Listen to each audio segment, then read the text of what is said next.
Welcome to Sip No Tech. I'm Alex. How you doing? You're watching a review. This is the review of the Samsung Galaxy S8, and it's a really unique review because we're doing something different here. This is our new set for the Sip No Tech show, our talk show, and we have a special guest. This guy, we've been trying to bring him onto the channel to guest host the Sip No Tech show for a while, but he's been busy, man. He just recently got married. Yeah, we don't have to get into my background. Well, he makes cameras for a living. So he makes cameras for a living, and he makes computers for fun. He builds computers for fun, and he knows a lot about tech, so we always want to bring him on. Abe Artuz, thanks for coming on the show, buddy. Hey, thanks for having me, by the way. And the reason he's on here is because he spent about 90 days with the Galaxy S8 on the Verizon network, and we didn't do a Galaxy S8 review yet, so why not have him on the show to talk about the phone? So this is a new type of review. Let us know what you guys think in the comments below. But we're just basically going to talk about the phone for about 10 minutes or so. What Abe liked about it, what I liked about it, what we thought they could have done better, etc. But we were just talking off camera about how we both are fans of stock Android. Yeah. And he actually made a joke right before we started that if this phone was made by Google and it ran stock Android, we're talking about the Galaxy S8, it would be an instant buy, instant recommend for everybody, instant purpose, right? However, let's go over the specs really quickly. So there are couple versions of this phone. The one that we have here is the Snapdragon 835, so it's the US version. Some of you guys watching from other countries like in India or in the Asian countries, you get the Exynos processor. I don't think there is a huge performance difference in terms of the 835 and the Exynos this year. I know in the previous generations there were some, but there is a RAM bump with the international version. Yes. We get the 4 gig version, they get the 6 gig version. That is correct. And so with accessing applications, keeping it in memory, the international version kind of beats this one if you go back and forth between apps. Right. But it's very minimal. I mean, you have to go through like 20 apps. Right. Before you really start to see a difference. And right. Switching multitasking, exactly. More RAM helps, obviously. And I kind of don't understand that sometimes, why the US version, most of the time we get less specs compared to the international versions because we're a pretty big market here and we kind of, I have no idea. Yeah. Well, that's one of the main differences. So the one we have here has 4 gigabytes of RAM, Snapdragon 835, 3,000 milliamp hour battery, 5.8-inch screen. We'll talk about the screen soon. It's an 18:9 aspect ratio, which is different from what we're used to or acquainted to. Has the Quad HD 2960 by 1440 pixel screen, which is a Super AMOLED, as is the trademark from Samsung, and a 12 megapixel back camera that can shoot 4K. And we're going to talk about all of this stuff right now. So the first thing I want to start off with, before we get into performance, the main thing is the design. When you look at this phone, right, there is a bit of a departure from previous Samsung generation phones, right? They do have the glass back and the curved sides, but you look at this and you feel like, wow, this is such a futuristic phone. It feels like nothing we've seen before yet, right? Screen and design. Those are the two big things that made the S8 so appealing to me.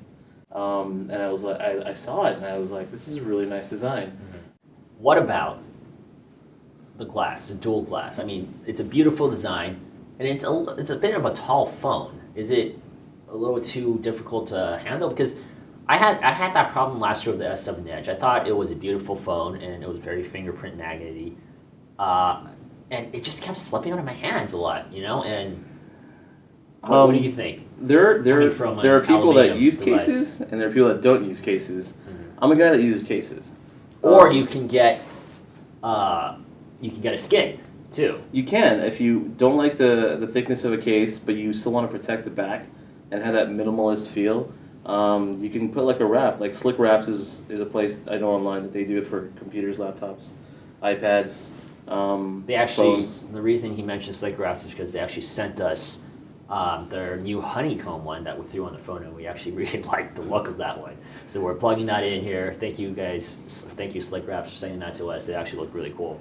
What was your initial reaction to the 18:9 screen? The near bezel-less display. I thought it was great. It reminded me a lot of the Dell XPS 13 that I had. The Infinity screen. With the Infinity screen on the laptop. Like a phone version of the Infinity screen. So it was actually very appealing to me. I love that laptop. I know there's a couple mixed reviews out there for it, but I mean, the screen reminded me so much of that almost bezel-less look. So I instantly was attracted to that, especially coming from that Dell XPS 13. Like we reviewed the S7 Edge last year on the channel, and one of the things I said was that Samsung has come a long way in at least getting a little closer to stock. Like the notification shade is a little more stock, and they actually let you switch. This is the first time there is no physical home button, and we have on-screen navigation buttons on a Samsung device because they always had that signature fingerprint scanner in the front. That's a home button. This time, you actually could customize the on-screen keys just like you could on other Android devices, like stock Android. You can actually flip the back button instead of having it on your right side to your left side. That's pretty crazy, right? To me, I thought it was supposed to be this way. In all honesty, Right, because you came from the Pure. Yeah. Yeah, and I had a Nexus before that, and I loved the stock Android experience. I really liked it. I was really surprised how quickly it worked compared to my iPhone. I still love my iPhone. I use it daily too, but I really want to switch over to the S8. In terms of performance, how did it compare with the iPhone 7? To me, it's very minimal difference. I didn't see a big difference at all. Not noticeable. Yeah. In general, I mean, right? Yeah. you can throw specs at it all day long. You can do benchmarks, you can do all that stuff, but when it comes down to it, day-to-day use, I always thought about if they would to just basically take off specs off all phones and have you go into the store and just play with these different phones, and basically you buy the one you like the most. How many people would pick the most expensive phone? Yeah. I mean, we're all guilty of spec picking and Yeah. trying to get the highest specs because we're paying so much money for it. We kind of want the best you can get. But I get what you're saying because a lot of times, sometimes the specs don't match up to the performance as well. So I totally. You have get what these you're saying. expectations, Yeah. and to be honest, you don't need to have those expectations. You can have a great user experience with a phone at half the price. And that's why I said basically what really won me over wasn't so much the specs of the phone in terms of processing power, things like that. It was actually the design of the screen. Design, okay. The screen is amazing. Color representation is amazing. I had wonderful time watching videos on it. I usually won't do that, even with my iPhone 7. I'm not a big video watcher on cell phones. I usually either go to my laptop Your 4K displays, you got your 4K desktops and stuff like that. But I find myself actually enjoying like small clips, YouTube videos on my phone. The saturated screen, yeah. I mean, the screen's amazing. Are there any benefits of that new 18:9 aspect ratio? Because LG and Samsung are doing it, and this is something that could potentially be the next generation of smartphones. Like every smartphone maker might be migrating to 18:9. Was it beneficial? Did you find any additional uses for that 18:9? I did. For multitasking, the extra real estate really helps when you start using it for more than just one task. Unlike the iPhone, I have to go back between apps if I have to cut and paste and do things like that. Samsung has actual shortcuts, like their cut widths. They can actually take snippets of your home screen and like copy that, paste it really quickly, really easily. So that's something that Samsung did that I thought was really cool. Yeah, they took some of that from the Note series. I actually want to multitask on my phone when I want to do something quick and easy, on the go type of thing. Right. Usually when I have to do something like that, I'll just wait till I get home or get to work. I rarely do that. A lot of that multitasking on an iPhone. So with the extra real estate on the 18:9 display allows you to have more functionality, so you can get more done, basically. Yeah, That's what you're saying. I mean the experience of it. To be honest, it's just it makes me want to multitask because it makes it a little bit easier. Right. Moving on to, we were talking about performance, we talked about the display. What about battery life? No complaints. The S8 battery life is a great performer. That's good. That's good that the 3,000 milliamp battery can hold up for just a casual full day to two if you don't overextend it. What about the other change that Samsung did? Moving the fingerprint scanner from the front to the back of the phone. But unlike other traditional Android phones with fingerprint scanners in the back, where it's like a little round shape in the middle of the back, they put it right next to the camera, right? So when I my experience when I first put my finger for the fingerprint scanner on the right, when I was using it with my right hand, I would miss and I would actually hit the camera. But when I was using it with my left hand, it naturally hit that right spot because you're crossing over. But on the right finger, for some reason, it X's across. So I keep hitting the. It took me a while to get adjusted to it, but I would always hit the camera, right? Did you have any problems with the fingerprint scanner? I hear a lot of issues about people hating that placement of the fingerprint scanner. I've never come across a phone that I love 110%. Not gonna lie, I mean every phone has its little quirks. And this is one of the. This is one of the little quirks. Is it like a deal breaker? Not for me. It's not a deal breaker for me.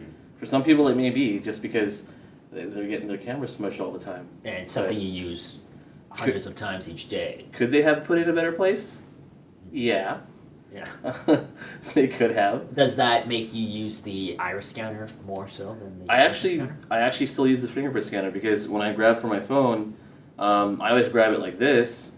I never, my hand is always on the backside anyways. So I mean, my finger, I can find it and have it unlocked before I even pull it out of my pocket. It's one of the benefits of a fingerprint scanner. I mean, it's the iris scanner. You still have to bring it up and look to your face. Basically, it's cool and all. It's a cool new feature.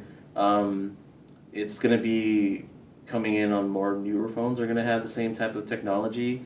I wouldn't say it shouldn't have it. I always would rather technology push the envelope, just keep pushing it. So you have all these biometric abilities to unlock your phone, get into your house, unlock your computers, things like that.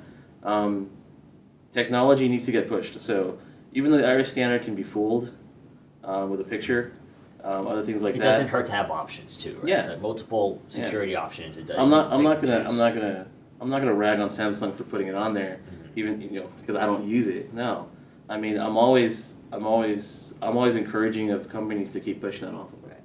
For right now, the design of the SA is what really attracted me. It's got no markings at all on the front screen, which was really clean. I thought that was amazing. They got rid of the Samsung tramp stamp in the front. Yeah, everyone was telling me how Samsung used to put their logo everywhere. Yeah. And people would see this and they'd be amazed, and I just saw it and I said, oh, it's a really nice design. We forgot to talk about the camera. Before we end this, the camera. How's the camera compare? Since you have the iPhone 7 and that's one of the top cameras, what do you think of the S8's camera?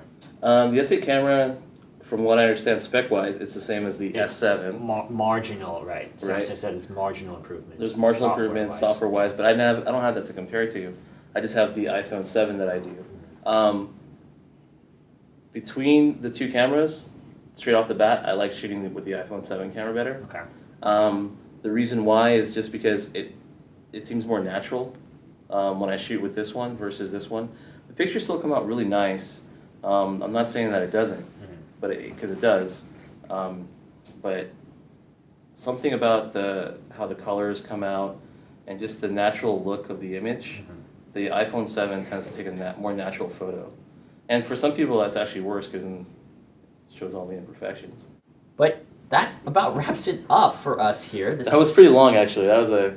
No, that was good. We got a lot of good content, and there's a lot of viewers out there who are going through the debate whether they should buy it, and we compared it to a lot of phones. We've used a lot of phones between the two of us over the years. So hopefully that helped out a lot of people.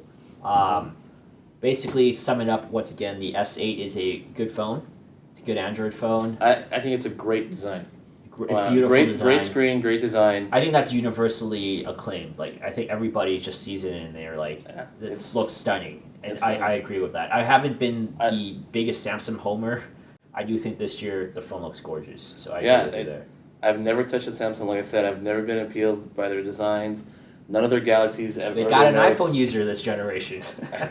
And I was a pretty strong iPhone user.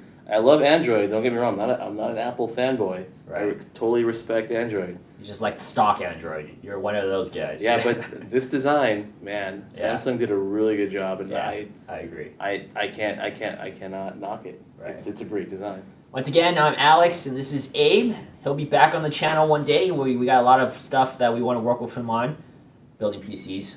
We've been talking about that. We gotta do that build. Yeah, we gotta do that build. Thank you guys so much for watching. Be sure be sure to subscribe and leave us a comment. What do you guys think of the S8? Did you guys switch over from the iPhone 7 or whatever phone you switched from? Let us know in the comments below, and I'll see you guys next time. If you like this video, be sure to like, comment, and subscribe. Also, hit the bell button below so that you don't miss a single video in the future. I'll see you guys next time. Bye!